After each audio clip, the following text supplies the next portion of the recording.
Hi നമസ്കാരം. എല്ലാവർക്കും എൻ്റെ പുതിയൊരു വീഡിയോയിലേക്ക് സ്വാഗതം. ഞാൻ പ്രവീൺ പ്രേംകുമാർ. യു കെയിൽ ജീവിക്കുന്ന എല്ലാ മലയാളി സഹോദരങ്ങൾക്കും സഹോദരിമാർക്കും എൻ്റെ നമസ്കാരം.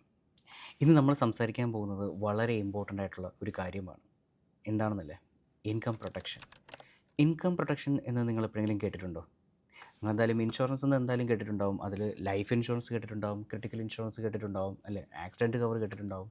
പക്ഷേ എന്താണ് ഇൻകം പ്രൊട്ടക്ഷൻ?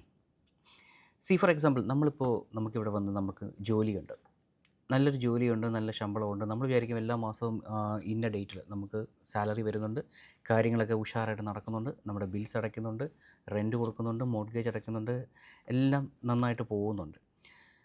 ഒരു ദിവസം ഒരു ആക്സിഡൻറ്റോ അല്ലെങ്കിൽ നിങ്ങൾക്കൊരു ബാക്ക് പെയിനോ ഡിപ്രഷനോ എന്തെങ്കിലും പറ്റി നിങ്ങൾക്ക് കുറച്ച് മാസത്തേക്ക് റെസ്റ്റ് എടുക്കണമെന്ന് നിങ്ങളുടെ ഡോക്ടർ പറഞ്ഞാൽ അതിനുള്ള ധൈര്യം നമുക്കുണ്ടാകും. കാരണം ജോലിക്ക് പോയാലേ നമുക്ക് ശമ്പളം കിട്ടുകയുള്ളൂ. ഇനി അഥവാ സിക്ക് ലീവ് എടുത്താൽ തന്നെ നമുക്കത് കുറച്ച് ദിവസത്തേക്കേ ഉള്ളൂ, അല്ലേ? പൊതുവേ കമ്പനീസിലെല്ലാം കുറച്ച് ദിവസങ്ങളേ നമുക്ക് സിക്ക് ലീവ് കിട്ടത്തുള്ളൂ. പക്ഷേ ഒരു ലോങ് ടേം ഒരു 3 മാസമോ ഒരു 6 മാസമോ റെസ്റ്റ് വേണമെന്ന് പറഞ്ഞു കഴിഞ്ഞാൽ നമ്മൾ എന്ത് ചെയ്യും? നമ്മളൊന്ന് പാനിക്കാവും. അയ്യോ, ജോലിക്ക് പോകാൻ പറ്റാതെ എങ്ങനെയാണ് നമ്മുടെ കാര്യങ്ങളൊക്കെ മുന്നോട്ട് പോവുക, അല്ലേ? ഈ ഒരു സിറ്റുവേഷൻ ഒഴിവാക്കാനാണ് നമ്മൾ എന്ത് ചെയ്യുന്നത്? ഇൻകം പ്രൊട്ടക്ഷൻ വേണം എന്ന് പറയുന്നത്. നമുക്ക് ലൈഫ് ഇൻഷുറൻസ് ഉണ്ട്, നമ്മൾ മരിച്ചു പോയി കഴിഞ്ഞാൽ നമുക്ക് പൈസ കിട്ടും. പക്ഷേ ക്രിട്ടിക്കൽ ഇൽനെസ് ഉണ്ട്, നമുക്ക് പൈസ കിട്ടും. പക്ഷേ ഇൻകം പ്രൊട്ടക്ഷൻ എന്ന് പറയുന്നത് നമ്മുടെ വരുമാനം പ്രൊട്ടക്റ്റ് ചെയ്യാനുള്ള ഒരു കവറാണ്. ഒരു ചെറിയ കഥ പറയാം. നമ്മുടെ ഒരു സുഹൃത്തുണ്ട്, ബാബു. പുള്ളിക്കാരൻ ഇവിടെ ഒരു കെയർ ഹോമിൽ ജോലി ചെയ്യുകയാണ്. വളരെ ഡെഡിക്കേറ്റഡ് ആയിട്ട് ഹാർഡ് വർക്കിംഗ് ആയിട്ടുള്ള ഒരു ജെൻറ്റിൽമാൻ ഗായ്. എനിക്ക് ഭയങ്കര ഇഷ്ടമാവില്ല. പുള്ളി ഓവർ ടൈം ചെയ്യുന്നുണ്ട്, നൈറ്റ് ഷിഫ്റ്റ്സ് ചെയ്യുന്നുണ്ട്. ഒരു എക്സ്ട്രാ ഡ്യൂട്ടി എപ്പോൾ കിട്ടിയാലും പുള്ളി ചാടി വീണെടുക്കും. കാരണം നമുക്ക് പുള്ളിയുടെ വാക്കുകൾ തന്നെ പറഞ്ഞു കഴിഞ്ഞാൽ ആരോഗ്യമുള്ളപ്പോഴല്ലേ ജോലി ചെയ്യാൻ പറ്റുള്ളൂ എന്നുള്ളത്. അപ്പോൾ ആഴ്ചയിൽ 6 ദിവസവും പുള്ളിക്ക് ഷിഫ്റ്റ് ഉണ്ടെങ്കിൽ 7 ദിവസം ഉണ്ടെങ്കിലും പുള്ളി 7 ദിവസവും ചെയ്യുന്ന ആളാണ്. പക്ഷേ ഇവിടെ 7 ദിവസം വർക്ക് ചെയ്യാൻ പറ്റാത്തത് കൊണ്ട് പുള്ളിക്ക് 6 ദിവസം ഷിഫ്റ്റ് കണ്ടിന്യൂസ് പുള്ളി എടുത്ത് അങ്ങ് ചെയ്ത് ഭയങ്കര ഹാർഡ് വർക്കിംഗ് ആയിട്ടുള്ള മനുഷ്യനാണ്. അപ്പോൾ എന്തുകൊണ്ട് അങ്ങനെ ചെയ്യുന്നതെന്ന് വെച്ച് കഴിഞ്ഞാൽ പുള്ളിയുടെ തന്നെ വാക്കുകളിൽ പറയുന്ന കാര്യം തന്നെയാണ്, ആരോഗ്യമുള്ളപ്പോൾ നമ്മൾ ജോലി ചെയ്യുന്നു എന്നുള്ളത്. പക്ഷേ അങ്ങനെ ജോലി ചെയ്യുമ്പോൾ ഉണ്ടാകുന്ന ഒരു ഏറ്റവും വലിയ പ്രശ്നം, പുള്ളിക്കാരൻ ഒരു ദിവസം ബാക്ക് പെയിൻ കൂടിയിട്ട് ജി പിയിൽ പോയപ്പോഴത്തേക്കും ഡോക്ടർ പറഞ്ഞു you have to take rest for couple of months, അല്ലെങ്കിൽ ഒരു 3 to 4 months റെസ്റ്റ് എടുക്കണമെന്ന് പറഞ്ഞു. പുള്ളി ശരിക്കും പറഞ്ഞാൽ ആകെ പാനിക്കായിപ്പോയി. കാരണം ഇത്രയും ഓടിച്ചാടി നടന്ന് ജോലി ചെയ്തിരുന്ന ഒരു ആൾ പെട്ടെന്നൊരു ദിവസം വീട്ടിലിരിക്കുക, അതും ജോലിയില്ലാതിരിക്കുക. അപ്പോൾ സിക്ക് പേ എന്ന് പറയുന്നത് സ്റ്റാറ്റുറ്ററി സിക്ക് പേ ആണ്. പുള്ളിക്ക് കപ്പിൾ ഓഫ് വീക്സേ ഉള്ളൂ സിക്ക് പേ. അപ്പോൾ വരുമാനത്തിന് എന്ത് ചെയ്യും? അതൊരു വലിയ ചോദ്യമായിരുന്നു. പ്രൊട്ടക്ട് ചെയ്യാൻ എന്ത് ചെയ്യും എന്നുള്ളത് പുള്ളിക്ക് അറിയത്തില്ലായിരുന്നു. അതേസമയം പുള്ളിയുടെ തന്നെ ഒരു സുഹൃത്ത്, സുമേഷ് എന്ന് പറഞ്ഞൊരു സുഹൃത്ത്, പുള്ളിക്കും സെയിം ഒരു സിറ്റുവേഷൻ വന്നപ്പോൾ പുള്ളിക്കാരന് ഇൻകം പ്രൊട്ടക്ഷൻ ഉണ്ടായിരുന്നതുകൊണ്ട് പുള്ളിക്കാരൻ 6-7 മാസം സുഖമായിട്ട് റെസ്റ്റ് ചെയ്തു.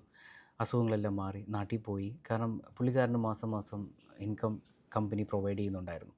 അപ്പം നമുക്ക് സിക്നെസ് കാരണമോ അല്ലെങ്കിൽ ഇഞ്ചുറി കാരണമോ നമുക്ക് ജോലിക്ക് പോകാൻ പറ്റാത്ത ഒരു സിറ്റുവേഷൻ ഉണ്ടായിക്കഴിഞ്ഞാൽ ഇൻഷുറൻസ് കമ്പനി നമ്മുടെ ശമ്പളം തരുന്നതിനെയാണ് ഇൻകം പ്രൊട്ടക്ഷൻ എന്ന് പറയുന്നത്. ഇത് 100% നമുക്ക് യൂസ്ഫുൾ ആയിട്ടുള്ള ഒരു കവറേജാണ്. കാരണം നമുക്ക് എന്തെങ്കിലും പറ്റിക്കഴിഞ്ഞാൽ നമുക്ക് ലംസം എമൗണ്ട് കിട്ടുന്നതിലും നമുക്ക് ഇൻകം എന്ന് പറയുന്നത് മാസം കിട്ടിയാൽ മാത്രമേ നമ്മുടെ കാര്യങ്ങളൊക്കെ മുന്നോട്ട് പോകത്തുള്ളൂ, അല്ലേ? എല്ലാ മാസവും ഈ പറയുന്ന ബിൽസും റെൻറ്റും എല്ലാം അടയ്ക്കേണ്ടതുണ്ട്. അപ്പം ഇതെല്ലാം കവർ ചെയ്യാൻ വേണ്ടിയിട്ടാണ് നമ്മൾ ഇൻകം പ്രൊട്ടക്ഷൻ എടുക്കുന്നത്. പക്ഷേ അൺഫോർച്യുനേറ്റ്ലി പലർക്കും ഇൻകം പ്രൊട്ടക്ഷൻ എന്താണെന്ന് പോലും അറിയില്ല എന്നാണ് എനിക്ക് മനസ്സിലായത്. കാരണം ഒരുപാട് പേര് ചോദിക്കുമ്പോൾ അങ്ങനെയും പരിപാടിയുണ്ടോ? ഇത് എന്തുകൊണ്ട് ഇൻകം പ്രൊട്ടക്ഷൻ നമ്മൾ എടുക്കണം എന്ന് പറയുന്നത് നമ്മുടെ ഇൻകത്തെ പ്രൊട്ടക്റ്റ് ചെയ്യാൻ വളരെ അത്യാവശ്യമുള്ള കാര്യമാണ്. കാരണം എന്ത് സംഭവിക്കുന്ന ഒരു സിറ്റുവേഷൻ വന്നു കഴിഞ്ഞാലും നമുക്കതിനെ കവർ ചെയ്യാൻ പറ്റും.